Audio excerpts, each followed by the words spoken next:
is that you? Hello, Miss Melissa Walden. Hi, how are you? Oh, this is Good. Oh, there you are. And there's Patricia. Melissa, thank you for being with us. We'll be on the air in a minute or two. But I need help. How do you pronounce your last name, please? Tonneson. Tonneson. I Tonneson. was right, Walden. You were brilliant. I should never doubt you, my dear. What can I say, Patricia? You always. Well, You're the writer here in the group, so you know Yeah, what well, all those things yeah. to do. yeah, well. I have to ask people all the time, you know. A couple of times I've talked with people who go by the name of Bob, and I'll ask them how to spell Bob, and they sound like, who are you, a dummy? But we have so many people. A couple of people, one of ours spells his name B-O-B-B. So Yeah. I always confirm that, but they think I'm really a doofus when I ask. I'm not. I promise. So, Melissa, how long can you be with us? Can you be with us for about an hour or so? What's your Sure. drop dead Yeah. time? We just want to make sure. As we long don't as long as overstay. I can stay awake, I have no other plans. It's Okay. rather late here on the East Coast for me, anyway. Yes, I know. It's Thursday. And once we get in the Old Time Radio Show playing later tonight, when everybody goes to bed, and I'll be playing Shirley Temple radio shows that I've tucked away for the evening. So that's what we'll do, the late night show. Which late ones night, do yeah. you have ready? Yeah. Oh, I have a whole variety. I should probably send it to you, Melissa. My co-host on Monday, Wednesday, and Friday interviewed Shirley Temple when she was the Grand Marshal for the Rose Parade. Oh. And she said the radio historian, they talked about the Bluebird show from Screen Guild. And That's she right. talked about the attempted on her life Mhm. during the broadcast. And we have that on tape. I don't know if you've ever heard that story, but I could ask to send that to you if you would like to hear that. Sure, I'd love to hear it. Yeah. Okay. Okay, Melissa, if you get to the point where you're nodding off before we get to the end, just give me a high sign and say, okay, one more question or something like that. Could you do that? Sure. I don't think it'll be necessary, but sure. Well, you know, sometimes we get boring. Okay. Okay, stand by, We're ready. ladies. I'm going to put us on the air, so stand by. Okay.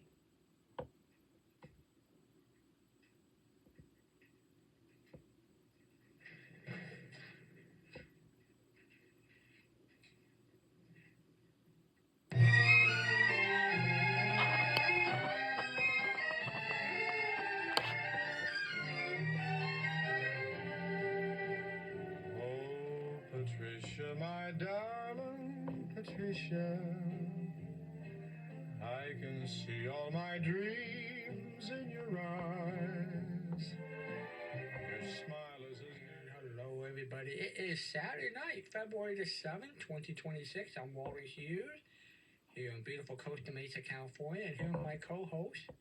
I wish she was warmer than probably where she's at. Hello, Patricia. How are you? I am fine, and it's not as cold as it has been. Thank you for your good thoughts. This is good. We have a guest, Walden. And you want to do the honor of introducing our very special guest? Well, I'm going to ask for help as well. We are going to be talking with Melissa Tonneson, who is not only a Shirley Temple fan, but is very involved in keeping Shirley's history alive and Shirley alive. Melissa, tell me exactly what you do and how you got involved with Shirley Temple. Sure. I'm glad to be here. Right now, as far as what I do for Shirley, is I run a Facebook page called Shirley's Army. It was a group that was started back in 2015 when a number of her fans met at the auction that was held of her personal effects, her costumes, her dolls, her memorabilia. We attended the auction. We met one another, met the auctioneer. the president of the auction house, and we started from there. Started very small, but then we grew. Not only do we have an online presence, but many of us have met in small to mid-size gatherings over the years, including some of the subsequent auctions. And I'm also very involved in another fan group called the Shirley Temple Collectors by the Sea, which has been in existence since the mid 80s. I write a newsletter for their monthly publication, and I do the best I can in keeping Shirley's name out there and helping the fans find out what's new in the Shirley world. Is the newsletter via email, or how do people get a hold of the newsletter? The newsletter, you need to be a paid member of the group, as I said, Shirley Temple Collectors by the Sea, and then, yes, I would send it out the first of each month. All right, say that slowly again, how people can get in touch with you, please. Sure. First thing you could do is go on Facebook and look for the group Shirley's Army. It's a private group, so you'd have to request, answer the questions, and then request admission. You can also look on Facebook for our sister group, which is called the Shirley Temple Collectors by the Sea. That's the group that I do the newsletter for.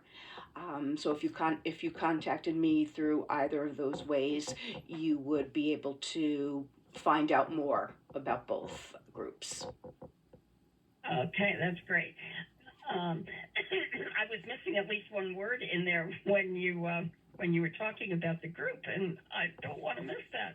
Okay, well, I have a bunch of questions, and I'm probably really in babyhood here because my exposure to Shirley Temple has been primarily through her movies, which are, I mean, you just can't get any better than a Shirley Temple movie. So learning about her is new, and I went out and I dug around for some information to make sure I could come up with some questions, and I'm not sure I did a very good job. But let's talk about her discovery, and what I would like to do is kind of go through her life, and if I missed something or you want to talk about something else, please just go ahead and jump in and do that, okay? Sure. Good. Can we start with the beginning of her career in 1931 when she was first discovered? How did that happen, and what happened after she was discovered? When Shirley was about 3 or so, she demonstrated a natural ability in dance and movement and music. And she also described herself as a toddler who had a lot of energy. And so in order to kind of harness that energy, her mother, Gertrude, put her in dance lessons in the Meglin School, run by Ethel Meglin, which boasted a number of stars pupils that later became a star, like Judy Garland and Mickey Rooney and so forth. But Gertrude put her into the school really with no aspirations for a career. It was really just an activity for her active daughter. As Shirley Temple herself says in her 1988 autobiography, Child Star, she went one day in her regular little uniform for dance. They happened to notice that some of the other students there were all dressed up. Somehow the Temples had missed the information that a scout from one of the studios was coming. But regardless, the scout, which was from what they called a Poverty Row studio, not like an MGM or 20th Century Fox caliber studio, was there, Charles Lamont, and he spied Shirley. As Shirley recalls it, she was kind of overwhelmed by it and hid under a piano, but she was the one chosen. And she began making short films, 10-minute films, called baby burlesques. And these were unusual certainly to modern eyes when we look at it. Of course, back then, short films were part of the regular movie programming. These little films that Shirley made, the baby burlesques, featured young children in oversized diapers with a large diaper pin and then a costume on top, acting pretty much in adult type of roles. But they were all little children. And most of the films were takeoffs or parodies on some of the popular movies at the time. The first one that she made was called The Runt Page, which was a takeoff on the newspaper story, The Front Page. Now that one, the very first one, the children were dubbed with adult voices, and it just didn't work, so I don't even know that that film got released. Her first film that was seen in theaters was called War Babies. It was originally titled What Price Gloria, because it was a takeoff on What Price Glory. And that formula, at least in this specific instance, seemed to work. They had little kids saying the dialogue with their childish voices, but the action was more of adult. They acted the parts that they did in the actual films, the adult films. Mm-hmm. And she made a number of those. So Gertrude always described it, Gertrude, of course, being her mom, as that they never sought out Shirley's career, but that her career was thrust upon them.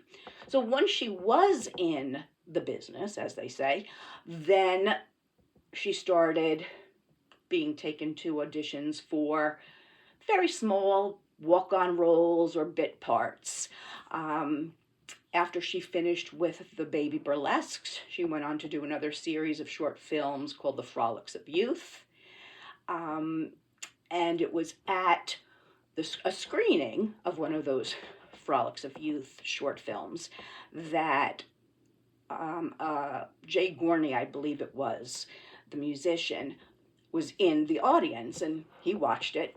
I guess he was captivated, and he happened to see Shirley and her family after, in the theater after the show was over, and he approached Mrs. Temple and said he was interested and said, could you bring her to the studio, which at the time was Fox Films. They did, and that ended up being her breakout role in a film called Stand Up and Cheer. So that's the shortest version of how she got from just a little toddler in Santa Monica to what people remember as her big break when she danced in a white dress with red polka dots. Oof, my goodness. Okay, so here we are at 20th Century Fox. Let's hop to there. Her mother, Gertrude, tell me about her home life, Shirley's home life, and Gertrude and her father as well. When Shirley was born, she had two much older brothers. Her brother, John, was 13 when Shirley was born. And then her other brother, George, they called him Sonny, he was 9 when Shirley was born. So they were off and already active and established, if you will. Gertrude had always wanted a girl. One of her very best friends had a little curly-haired girl, and Gertrude was probably envious to some degree.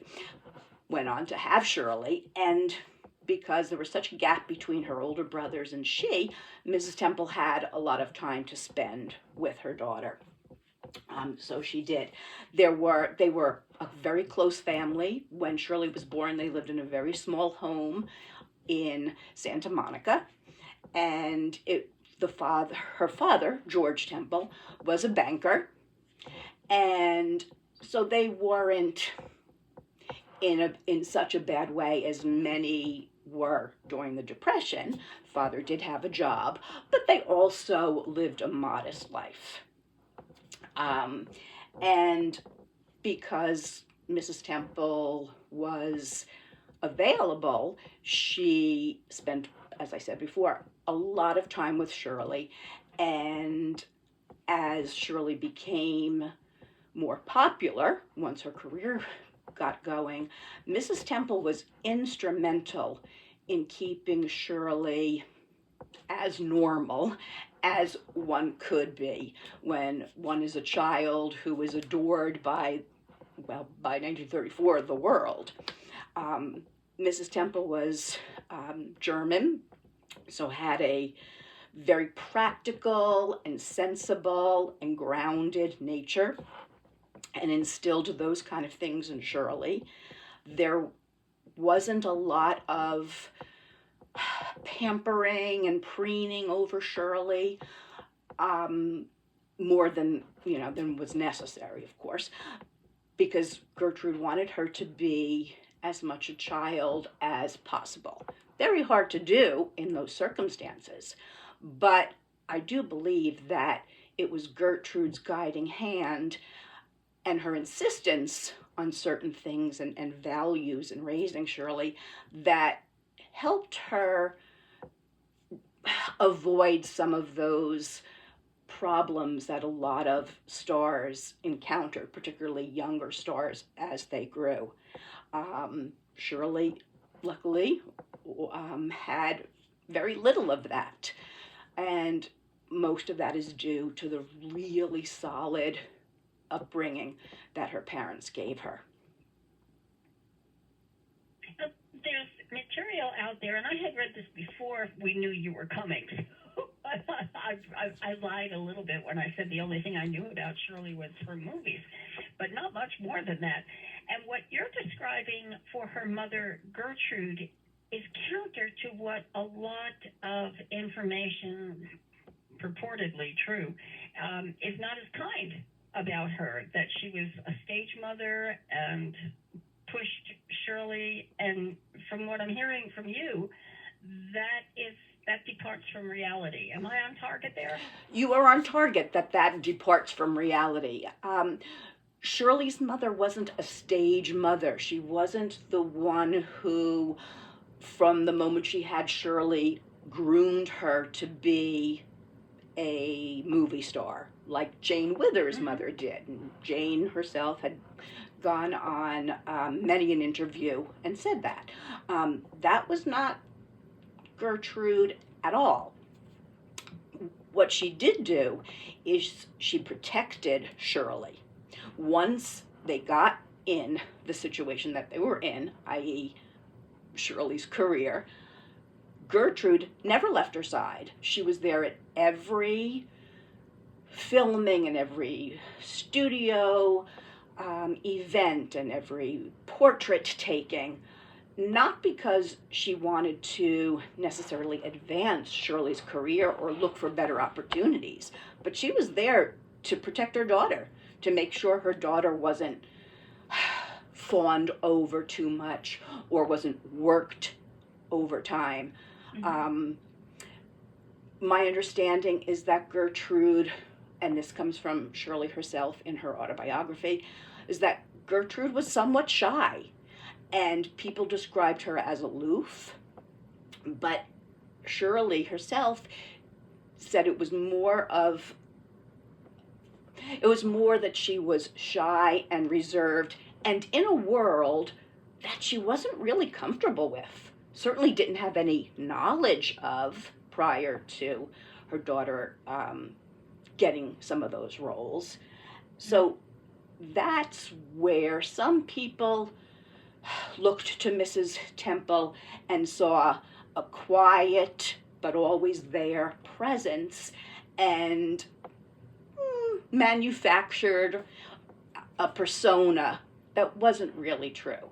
And if you look at the woman that Shirley grew up to be, and you read Shirley's own words, that's not who her mother was. Shirley had nothing but love and respect for her mother. She dedicated her autobiography to her mother, and her mother was fierce, if you will, in that she protected her daughter, but she didn't pursue with Shirley's career without Shirley wanting to or being involved in it.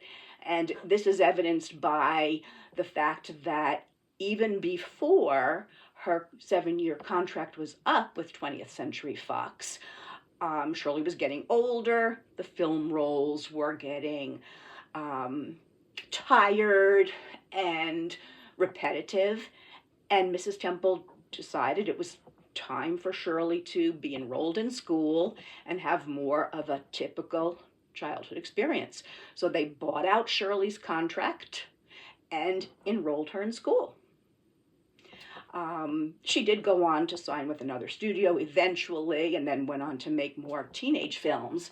But primary to Gertrude's involvement was the best interests of her daughter, not the best interests of her career. That really is a departure, and I'm so glad we have an opportunity to hear that from you. I have a note that before she left 20th Century Fox, and that was in 1940, she had already made 22 feature films. Does that sound right? Mm-hmm. 21 or 22, yes. And of course, some of those territory there anyway. That's an extraordinary number of. It's just an astounding amount of work for anyone, but especially for a child. Absolutely. How did that integrate with her private life and being a child? And you just can't be a little munchkin in the backyard with a pail and shovel when you're making 22 movies in 7 years. How did she manage to integrate life with that? Well, her life really was revolved around her nuclear family and her studio life. She didn't really have, maybe when she was very young, she had neighborhood friends. But once she really reached stardom, she did not. She had a stand-in. First, it was Marilyn Granis, who just recently passed at the age of, 98, I think, something like that. And they played together on the set. Then after that, her lifelong friend, Mary Lou Isley, became her stand-in, and they played on the set, or they were friends. But beyond that, no, she didn't hang around with the neighborhood kids and go to playgrounds and things like that. Just simply wasn't possible. Mm-hmm. Did they, at that point in the movie industry, did they have the requirements for children to spend a certain number of hours a day in school? They did, yes. Shirley, however, and they followed all of the rules of the Los Angeles Board of Education, she had, instead of going to the school house that would be on every movie studio's lot, she had her own personal tutor, primarily because she was so busy. There were many years during her height of fame where she made 3 to 4 feature films with musical numbers a year. So in order to maximize her time, she had her own tutor who could fit into her schedule. Mm-hmm. Her first one was Lillian Barclay at Fox, and then after that was a woman named Frances Clampt, and she really was very instrumental in Shirley's education and in fostering a love of learning, and also helped with some of the things that Shirley would need later on in her diplomatic career. She was a very vital part of Shirley's existence at the time. Well, Shirley was an extraordinarily bright child and woman. I mean, you don't lose your IQ because you grow up. But she must have been an extraordinary student as well. Do you know anything about her performance or her learning at Yeah, that age? I think she was an eager student. Certainly when she had her private tutor on the set, she listened and did what she was asked to do, and she passed all of her courses. That's a different situation when it's a one-on-one, and your education, to a big degree, is tailored to you and what's going on. Sure, you follow the curriculum and the objectives from the school district, but the way it's taught and the other things that can be brought in are tailored to her specifically. When Shirley went to school, she entered Westlake School for Girls in the 7th grade. Now she had to not only be part of a classroom, not just her and her teacher, but herself, lots of other students, and the teacher. And she also had to acclimate socially. Shirley did well. I've seen her report cards from those years. I would say she was a solid B student. She would even say herself that once she got into the rhythm and became acclimated to school, she really loved the social aspect of it because she had not had that in that way as a young girl, being surrounded by friends and going to parties and dances and having, girl time, if you will. So while she certainly was an intelligent person and did extremely well in her later life as a diplomat and in the arena of politics, as far as a student at school, she did well, but that wasn't her only focus. She was pretty well-rounded, it sounds like. She was absolutely well-rounded. That she was. And I really do think much of that, as far as what she was exposed to as a young girl educationally, was due to her private tutor, Frances Clampt. She really was in tune with not only what Shirley had to learn, but what would be beneficial for her to learn. For example, if there was a dignitary from another country, let's say, coming to the studio to visit Shirley, and everybody at the time came to visit Shirley Temple. Everyone. Dignitaries and other movie stars and Amelia Earhart and just a plethora of, at the time, very famous people. They wanted to see Shirley. So what Frances Clampt would do is research, or with Shirley, research, let's say, the country of origin of someone who was coming to visit her. And so she would be exposed to that geography and learn about the culture, so that when that person came, Shirley could have it wasn't just a figure coming through the door. Shirley could have a fuller understanding of who this person was and why they were famous and what they did. That, I think, played a huge role in Shirley's success as a diplomat later in life. Mm-hmm. That was a skill that wasn't in the curriculum as stated by the Board of Education, but it was a skill that she was taught and that ended up serving her really well later on. That is really interesting. When I said well-rounded and you jumped right on that, it really is astounding that a child who grew up in that kind of environment, which was I'm not saying it was bad, but it was such a departure from what you would consider the norm, and still managed to come out okay. Exactly. It's really fun to think about. That is really nice. I'm winding up. I'm going to be hopping around here, and I hope you'll forgive me when I go back and forth on some of these things. But one of the things I wanted to talk about was her relationship with Bill Bojangles Johnson. I think an awful lot of people remember when she and he did that extraordinary tap dance up and down a flight of stairs.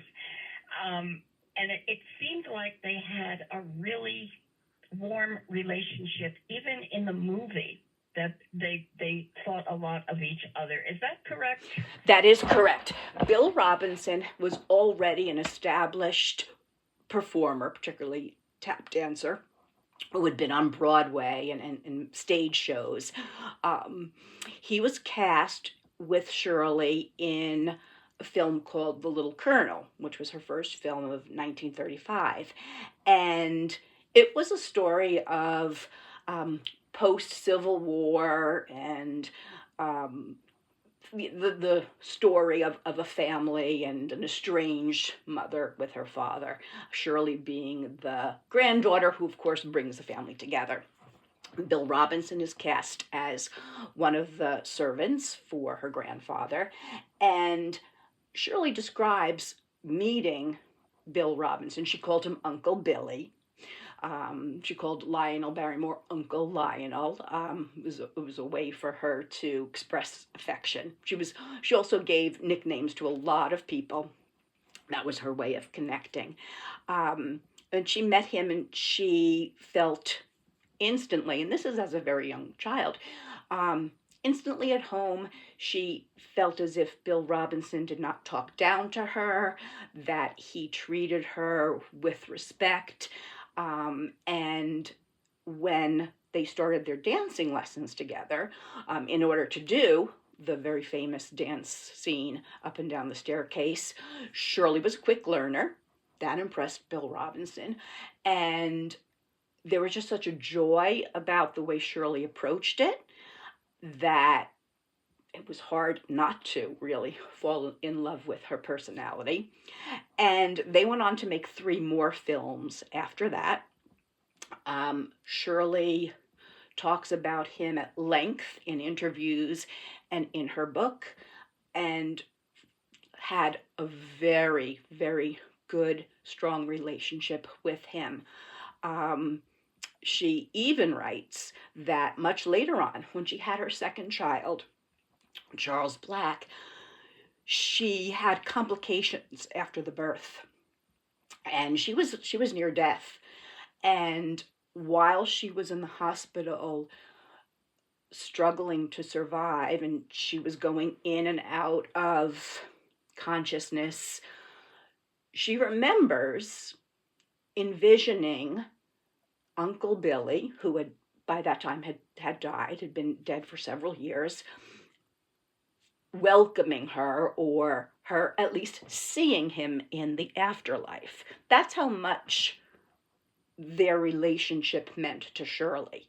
Of course, Shirley went on to survive that, but it was a very special relationship. It was also somewhat controversial initially, at least in the films, because you have a tiny little curly-haired blonde girl, as white as can be, with a large black man. And in the 1930s, certainly in some places in this country, that was not really appreciated, or if not that, it wasn't a common sight. And so to see them express such joy with one another and actually hold hands, and Shirley sees nothing but a friend, was pretty groundbreaking. There were reports that they wanted to cut out that scene, or perhaps they did, in fact, cut out that scene in some of the more segregated or not integrated, let's say, places in America. But it was, for most people, it was a moment of racial harmony. And it really did mean a lot. Shirley, as a young child, didn't see it that way, but that's the way that other people would look upon it. And then Shirley, as I said, went on to make several more films with him. It was a pairing that did really well at the box office and was, from all accounts, was a pleasure to have between the two. Uncle Billy showered her with gifts throughout her life, and it was quite special. You just answered my next question. Now, I know he died in 1949, which was, I mean, that didn't give him an awful lot of time together. But I was going to ask if they had a relationship after the movies, and you're telling me that they did stay in touch with each other. Yes. In fact, not long before Bill Robinson died, Shirley was on a trip to New York. I believe this was 43 or 44. It wasn't, as I said, not long before he died. And while he was performing in Manhattan, they met one another, and they had their photos taken. I think they were maybe in Central Park or somewhere, as far as the photo shoot goes. And it was big news because they were reunited. Now Shirley's a teenager. And Shirley did really look upon him as a very important part of her life. I believe he asked if he could be Shirley's first daughter's godfather. A godfather had already been chosen, so Shirley said that he would be considered either the second godfather or the special uncle or something like that. That was important to maintain that. It was important to her. This was such a good story about the two of them enjoying each other so much. It really pleased me to learn about that. And one of the things that pops up every once in a while, she was just adorable. I mean, as a child, she was the kind of little girl that you just wanted to go up and rub noses with or pinch her cheeks. And she probably got an awful lot of that as she was traveling through life. But one of the things that I picked up is that she was frequently the little one who got picked up and hugged and passed on to the other, picked up and hugged and passed on to the other, picked up and sat on a lap all the way down the line. And one of the things that I came across, and you have to tell me if this is true, that she decided that J. Edgar Hoover had the best lap to sit on. Is that correct? That's what she said. Yes. As far as I know, she didn't go into any further detail about that. Speaking of special relationships with people, she did have a strong relationship with J. Edgar. He came to visit her at the studio when she took her cross-country trip in 1938, and one of the places that she visited was Washington. She met up with him several times. He gave her a tour of the FBI. Shirley was she would describe herself probably as a tomboy, but she was very interested in just the rough and tumble. She was interested in the guns and the fingerprints and the inner workings of that. She, at one point as a child, said she wanted to be a G-woman when she grew up. Because he was the head of the FBI, that was very attractive to her in terms of a friendship. Well, she came pretty close by doing all of the government work and representation and ambassadorships, and that was about as close as she could get, wouldn't it? Yeah, I agree. Yeah, that was pretty good. I like that a lot. I'll say she graduated out of the child performances where she was this just adorable child with the banana curls and the smile. She grew up and she got into teenage years, and that was a major transition for her. How did she handle that?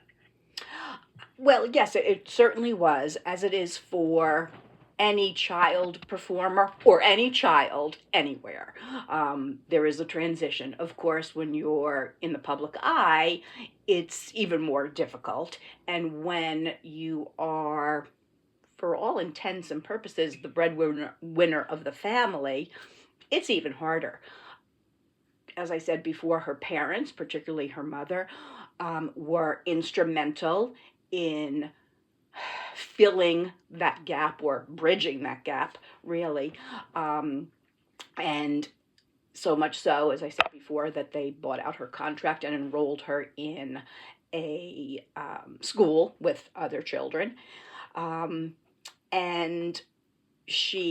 there was a period of time where she made a few films. After her contract was purchased in 1940. She made her last film called Young People. She went on to make one film in 1941, one film in 1942, then went on to sign with David O. Selznick, the producer, who had, of course, done Gone with the Wind a few years before, and then restarted her teenage career more in earnest. So there was a period of time while, yes, she was working in the film industry, but it was nothing like what she had done as a child. And during that time, her mother made sure that she had the full girl in high school experience. And she did. She made lifelong friends. She dated, and she, picked up smoking, which wasn't so good, but that's what they did then. She really did have, her mother made sure that she had that opportunity too. So, of course, it's a difficult time, because puberty always is. But when you look at how she conducted the rest of her life, and how she lived the rest of her life, I mean, she really, really weathered that storm pretty well. Now, when she was growing up, I'll start, when she was really tiny, you said that they lived with her two brothers. She had the two older brothers, but they lived very modestly in a relatively small house. When she was gearing up and taking in a lot of money for the Depression times, what effect did that have on their lifestyle at home? It did, of course, have an effect on their family life. Eventually, her father gave up his position at the bank to manage her career as best they could.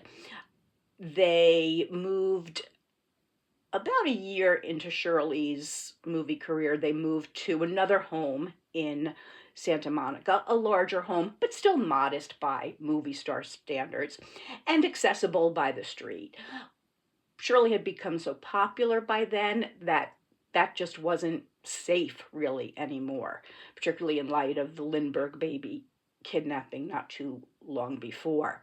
So in 1936, they built a home, a lovely home, befitting a movie star, but not pretentious or ornate or out of this world, as you would imagine many people would live in, certainly celebrities today. But they built that home in the Brentwood section of Los Angeles. That afforded them some privacy because it was set back from the road. It had a gate, so there wasn't easy access to the property. And yes, Shirley had a playroom of her own, and there was a pool and a tennis court and a riding ring, and she had horses. So certainly her life and what they could afford and what they spent money on changed.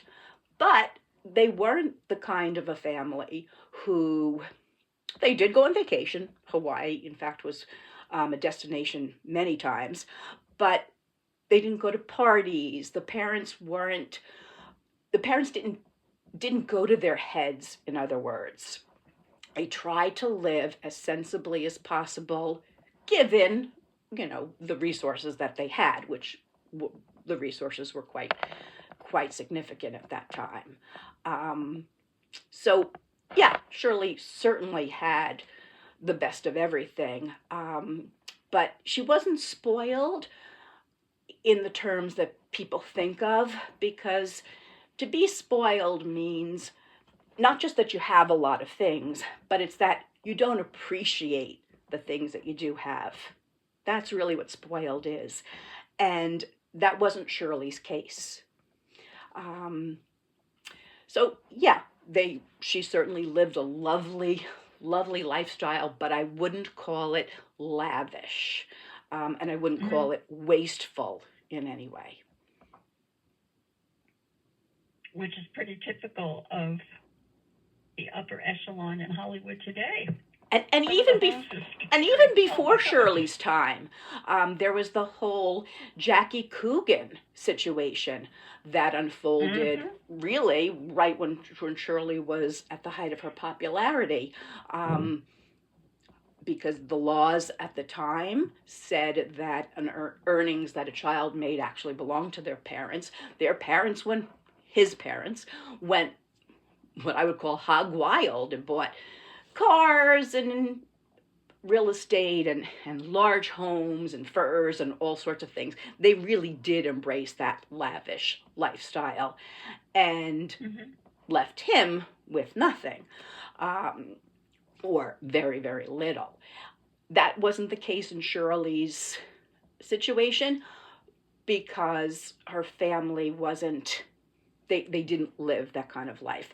It is true, however, that Shirley, upon reaching the age of adulthood, did not end up getting a whole lot of money. Her parents, there had been some mismanagement, and my understanding is that they had trusted some of the wrong people, and so there wasn't a huge nest egg for Shirley when she came of age.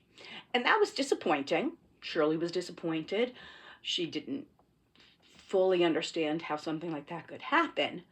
But she forgave her parents and went on to take care of them in their old age, and love them unconditionally.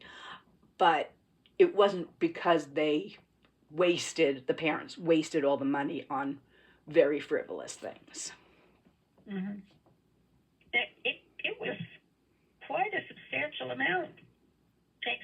From the information that I have is that she earned about $3.4 million. Yes. In Hollywood. She wound up with 44,000. Yes. After all was said and done, and that's a big chunk. It certainly is. And Shirley speaks. How did she recover from that? I mean, you can't live forever on $44,000. Shirley speaks very openly of the whole situation, the disappointment and the questions that she had surrounding it. She recovered because by that point she was married to her second husband, which is the husband she remained married to for the rest of her life, Charles Black. He had money in his family. He also had a career.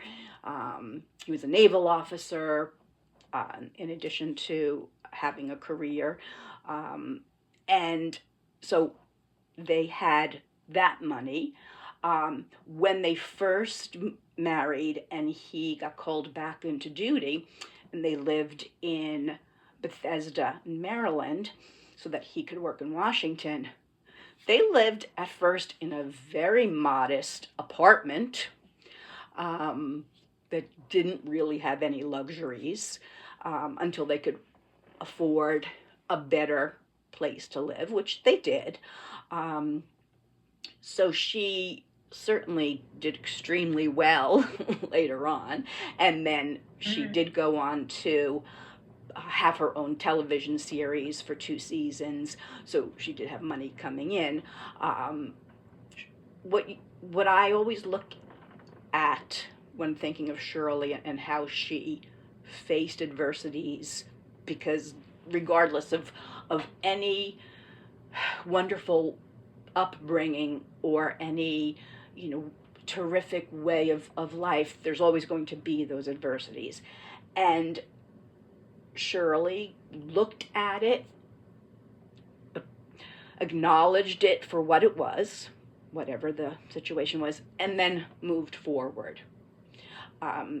She, from what I understand, didn't spend a whole lot of time bemoaning and blaming and, feeling miserable for herself. She didn't like it. It wasn't what she had hoped, but she wasn't going to let it affect her life and her relationship with people. It really is quite remarkable. I think most people would be down on Main Street jumping up and down, screaming, "Do you know what just happened to me?" Of course. It really is quite remarkable that she was able to deal with it and come out on the other end as a whole person. Yes. And still have a family relationship. That is really quite remarkable. It is. Okay, now, I told you I'm going to be hopping all over the place here. I took notes and made notes and questions. When she was a child star, everybody knew who Shirley Temple was.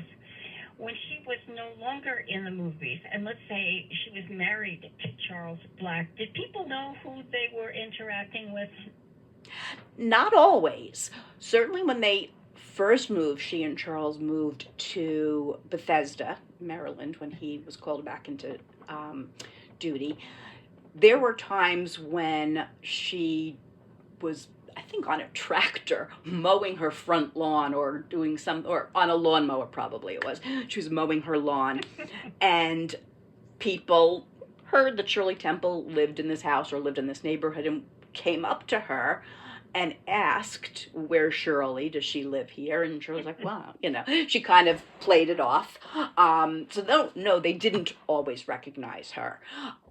Probably after she got back into performing, meaning her TV career, then she was more recognizable because she was back in the public eye. And then certainly after that, when she became involved in politics, then she would be recognized for that. And I think always, even if maybe they didn't reconcile the woman with, the jet black beehive in the 50s as the same little girl that they watched grow up on screen, people still had an affection for Shirley because it tapped into their own memories of childhood and those good feelings that they had when they would watch her movies. So there always was that. Shirley herself said that, and this was talking about her going into the political arena, little Shirley would open the doors, but it was Shirley Temple Black who had to walk through and then perform whatever the task or job was. And that really did prove true. Mm-hmm. I want to remind our people we are Talk Hour people. We're so possessive. This is our family we have out there who listen with us. Melissa Thompson, say it, help me here. Tonneson. Tonneson. Okay. And I was almost there. Thank you, Melissa. We are talking about Shirley Temple, and Shirley is somebody who everybody in our family knows. I've got notes in the chat room saying this is a great interview. I love Shirley movies. The Bachelor and the Bobby Soxers were my favorite movie. I'm getting good stuff all over the place. And I am too. That this is really great fun. Then we talked about her integrating.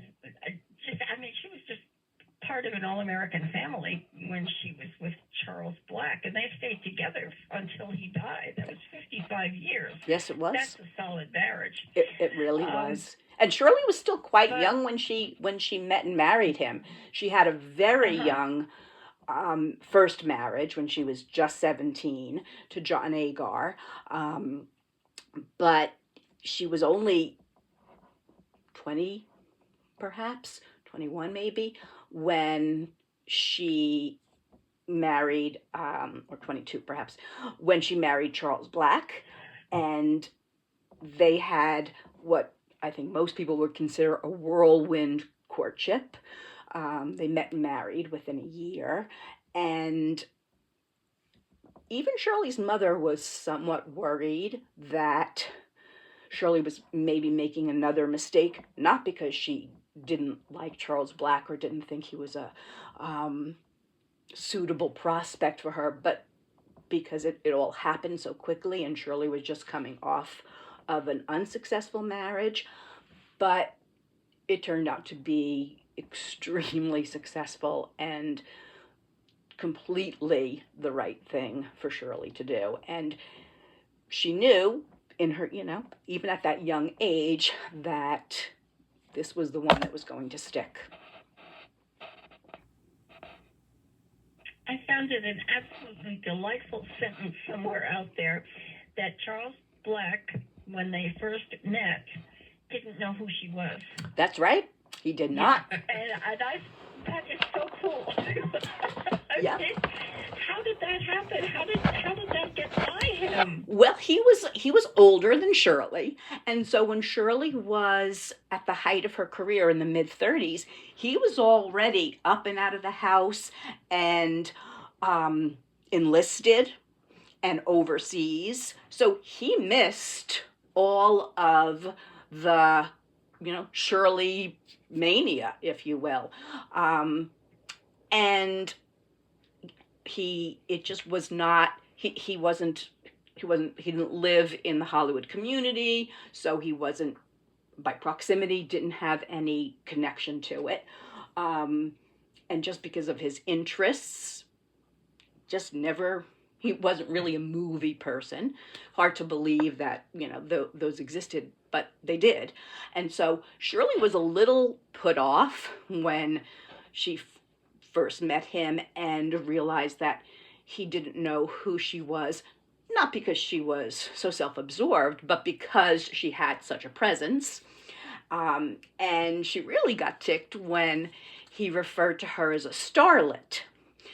He thought starlet meant a little star, a diminutive of star. Yeah. And Shirley said, no, starlet is, someone who's not quite made it yet. And that was definitely not Shirley. She made it. He just didn't know the lingo. But that probably was one of the things that endeared Shirley to him, because he was looking at her as a person, as an individual, as a woman, as opposed to a movie star or one of the rich and famous. That means a great deal to someone when they've lived their whole life in the public eye, and everyone who looks upon you already has some kind of preconceived notion. It's pretty remarkable. I agree. It just delighted me when I read that sentence. Somebody managed to escape knowing who this wonderful person was until they actually met. Yeah, and Shirley was not quite buying it at first, but it was true. It was true. That's cute.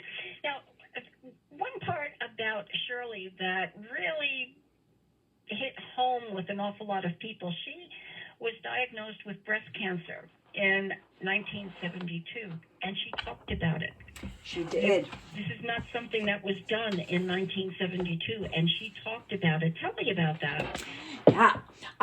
That was another situation where Shirley's Shirley's way of approaching a problem head on really made all the difference. When Shirley first discovered a lump, she at first didn't do much about it. She was actually out of the country when she discovered it. Later on, when she returned to the States and it began to hurt, she went to seek medical attention. And at the time, the, I guess, usual way of handling a situation like that, breast cancer, was that they would do the biopsy, a surgery, and if, while the patient was still in surgery, if they discovered that it was malignant, they would remove the breast, probably lymph nodes, and so the patient would wake up not even knowing what had happened, and maybe minus a breast. And Shirley said that's not how she wanted this handled. Her line was, the doctor can make the incision, but I'll make the decision. And so Shirley said, I'll have the biopsy. I will wake up from surgery. I will discuss it with the doctor. And then if we together decide that removal is necessary, then that's where we'll go. But she wanted to have autonomy over her own body, which was unheard of at the time. So that was the first part of how really groundbreaking it was, Shirley's handling of her breast cancer. And then afterwards, she spoke out about it publicly. She was interviewed and photographed in her hospital bed after the surgery. She's told her story of her wanting to make her own decisions. She talked about not being afraid. If you do a self-exam and you find something, don't be afraid. And that was not a subject that was talked about. And because people knew Shirley, people identified with her, remembered her fondly. Now she's a woman who's undergoing a very frightening situation. It really spoke to a lot of people. I know several people in our groups who, that's how they were drawn to Shirley. That's why they admire her so much, because of how she handled her breast cancer diagnosis. And then when they faced the same situation, it gave them hope and inspiration. Great story. That really touched me. In 1972, the general approach to breast cancer was to do a radical mastectomy, which is really a brutal surgery.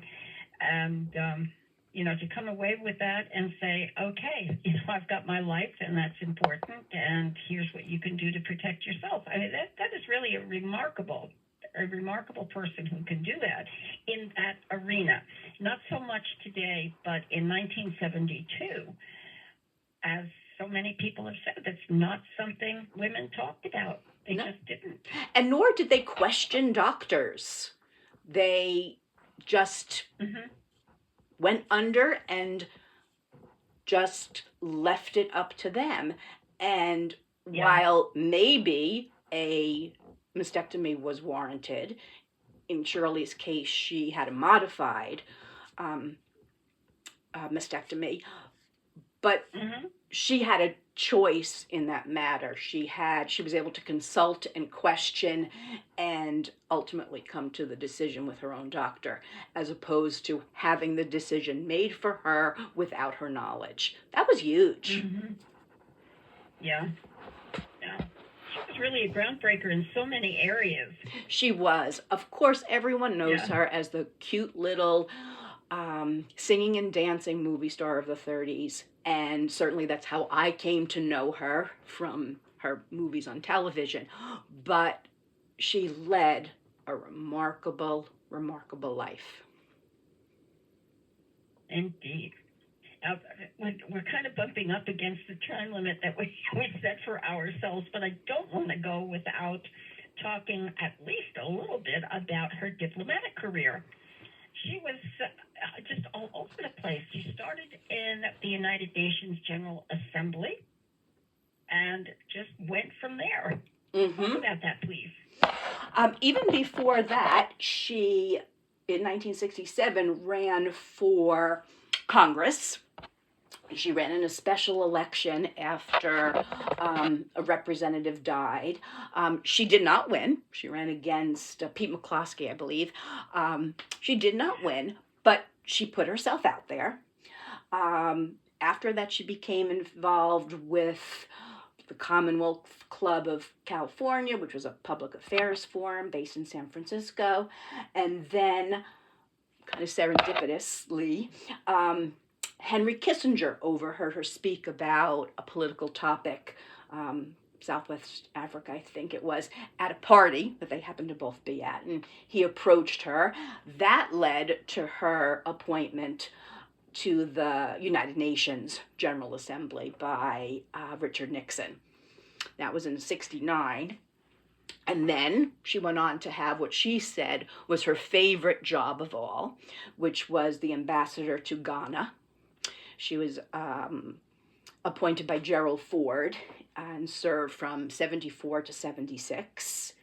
She then went on to serve as the first female chief of protocol from '76 to '77. And then she served a second ambassadorship, this time to Czechoslovakia, from '89 to '92. Also, pretty incredible achievement for someone who started out in films. Remarkable. Now, when she wound up in these highly visible and key positions on international affairs, I suspect that there were people out there saying, oh, sure, she's famous and of course she's going to get stuff like that. Was that true, that people just didn't grasp that she really was a serious person in a serious role and it was not a dilettante type thing? Initially, yes. Certainly when she ran for Congress, which was her first foray into that arena, they said things like, little Shirley is running, and there was kind of a teasing there. Shirley had to prove herself. She could not rely on her achievements from the past, her childhood achievements. She worked really hard to not only earn the position, but to perform in that position. And from all accounts, she proved herself and impressed those that she worked with and that she served under and represented. So probably initially, in most of her situations, there was some skepticism. But as she said, little Shirley opens the door, but Shirley Temple Black is the one that has to walk through and do the job. And she did. And because she did well with the first job, then there was a second one, and then a third one. And the more success she had in that, the more people really now knew that she was capable of this. I have a little fun story about this for both you ladies. I knew Dick Davis, who was a well-known radio actor of the 30s and 40s for an audience. He was Pinky, a one-man family. He was Randolph on a Date with Judy. But he went to UCLA, had a strong interest in the diplomatic corps, so he left radio in 1950 and went into the diplomatic corps. And at that time, his radio friends knew him by Dick Davis. His professional name was Peter Davis. And he eventually spent 30 years, and he wound up in the White House. And one of his jobs was to go over with the ambassadors before they sent him out to the foreign country. And it was his job to sit down with Shirley and debrief her on the information that before they sent it out to the country. And he was saying, should I tell her that we knew each other back in Hollywood? because he was her stand-in in the 30s when they had the dangerous stunts. They would have him dressed up as a girl when they did very dangerous stunts, and they wouldn't allow Shirley to do the dangerous stunts. They always had to have a double, and he would do that, and he was debating through the whole day, should I tell him that we have something in common? And he decided to do it during lunch hour. And he said, sure, we have something in common. We do. Yes. We knew each other. We did. Yes. So it was a guessing game. She had to try to figure out how in the world did she know him. And she finally broke down that, and she finally, you were my stand-in when we did that. Yeah, I hated you. I wanted to do all those stunts, and I never got a chance to do those. So they had such a big laugh about that before she went to her assignment in the embassy. But I thought I have that on tape, and I can always send that to you. Boy, said you like to hear that. Sure, I would.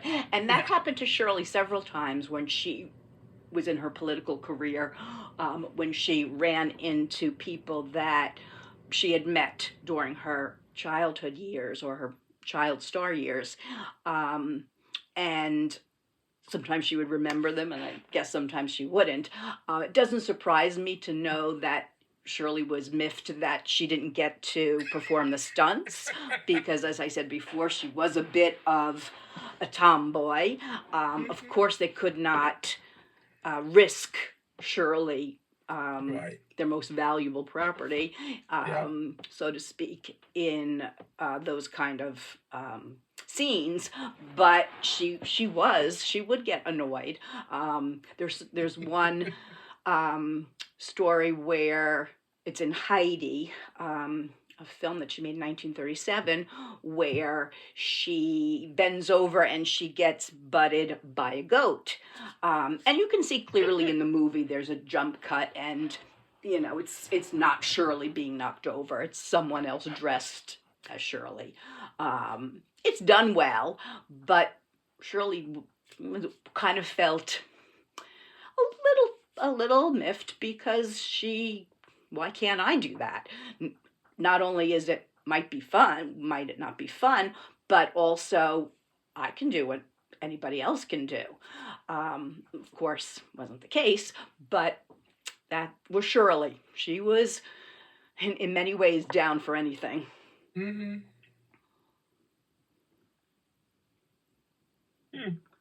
Interesting. Just one final note, and it's I'm back to the family again. I'm telling you, Melissa, I was all over the place here. George Francis Temple Jr. and John Stanley Temple. They were quite a bit older than Shirley, and she outlived the two of them.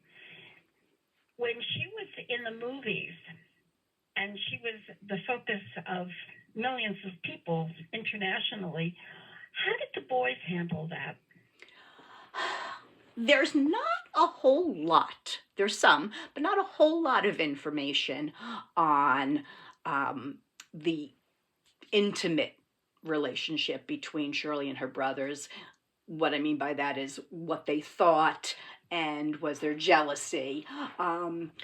Shirley says that, there were times that particularly the older one would, I think when he was interviewed about being Shirley's brother, he would say, well, she's my sister. So, of course, there was a little bit of that.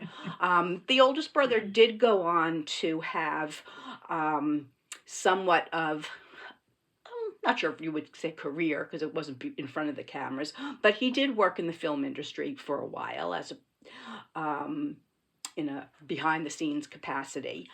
But he was, as both of them were, he was much older than Shirley and much more established in his life.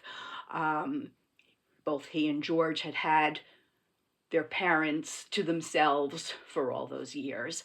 And again, I have to think that it's Mrs. Temple who prepared them, even though at the time she didn't know she was, but in her approach to raising her sons, that they were secure enough, they were mature and stable enough to adjust as best they could to this very unusual situation with their younger sister. Mm-hmm. Was George the father a hands-on daddy? Meaning, was he home? Was he involved in the family? Yes, he was.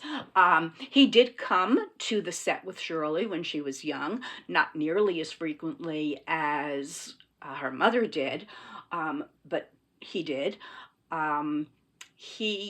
Shirley describes her father as a jokester, kind of the guy who tells the dad jokes, kind of groaners. He was more, and Shirley said she and he had this in common. He was more on the loose side and, with a little twinkle in his eye. Gertrude was more the serious and I'm not going to say disciplinarian, but probably if we had to define it, you'd put her in that role. But George accompanied his wife and his daughter to all of the premieres and the activities and the parades and all of the requirements that were made of Shirley during her career. He was pictured in all of them. So by all accounts, he was very much a hands-on father. He, in fact, after his wife died, and he was in his last few years, he lived with Shirley, and Shirley took care of him until he died. There was always a closeness there. Was she a daddy's girl? I don't know. Did she love her father? Absolutely. Did she appreciate her father's sense of humor and things? Yes, but she spent far more time with her mother, and her mother, I think it was her mother's influence over Shirley probably molded her more than her father's influence, just by the fact of proximity. Gertrude was always there. All right. Well, Melissa, I think we have overstayed our welcome with you, and I am just so delighted that you spent time with us. We've got Shirley Temple lovers all over the place out there, and they're having a good time with you as well. Melissa Tennyson. Tonneson. Did I do that right? Tonneson. Oh, shoot. By the time I'm old enough I'll get it right. I promise, Melissa, I promise. And in order to find you on Facebook, and I'll see if I've got this right, they want to go to Shirley Temple Collectors by Sea, or by the Sea. Which is it? By the Sea. The Sea. Okay. I was close. Mm-hmm. I get credit for being close. Okay, Shirley Temple Collectors by the Sea on Facebook. They can find you over there, and they have to, in order to participate, they have to join the group, and if they do, they get a newsletter. Yes, if they pay dues, if they join the club. You can also find me on another Facebook page called Shirley's Army. I am the primary administrator of that. And that's a similar situation in that it's a private group. You have to request to participate, and then you'll see daily updates. And that's the site, Shirley's Army, that I'm most involved with. I'm certainly involved with the other, but as far as the Facebook aspect of it, social media wise, it would be Shirley's Army. Okay, Shirley's Army. No apostrophe? Shirley Or apostrophe apostrophe. S. Yes. Apostrophe. Okay. Some people, it's hard when you start putting in punctuation. Okay. I was a teacher for many years. Army. Punctuation and grammar is very important to me. Ask anybody in my orbit. Amen. Amen. Amen. Thank you so much. Patricia's a professional writer, so she agrees with you. All right. I understand that. I do indeed. So, well, Melissa, one more time, thank you so much for spending time with us. And it was just great learning so much about Shirley. Thank you so much What a for great having lady me. she was. It was a pleasure. All right. You stay safe and stay warm out there. I sure will. Good night. Okay. Good night. Good night, Melissa. Okay, I know more about Shirley Temple than I could have hoped for, and part of it I probably should have known along the way, but didn't, so it really was a lot of new stuff for me. Really interesting. She was married to John Agar for 5 years, Yes. and John was not the best person in the world to live with. He was apparently had a serious alcohol problem, Yeah. and it interfered with a lot of his life, and obviously their married life as well. But It when did. she and Yeah. Charles Black got married, it was magic. They Mhm. stayed together for 55 years until he died. Yes. Now her first marriage did produce her first daughter, Linda Susan, who I know well and is a lovely woman, very interested in keeping her mother's legacy alive. She was adopted by Charles Black, so she went by Susan Black. And my understanding is she didn't have much to do with her father, or her father didn't have anything much to do with her after the divorce. And I don't know if that was mutually agreed upon or how that worked out. Yeah. But she was certainly welcomed by Charles Black, and Susan, the daughter, called him Daddy. Nice. Really nice. So, okay, one more time. Thank you so much. This has been really a wonderful time for us. Thank you again, Melissa. You are so welcome. Good night. Bye-bye.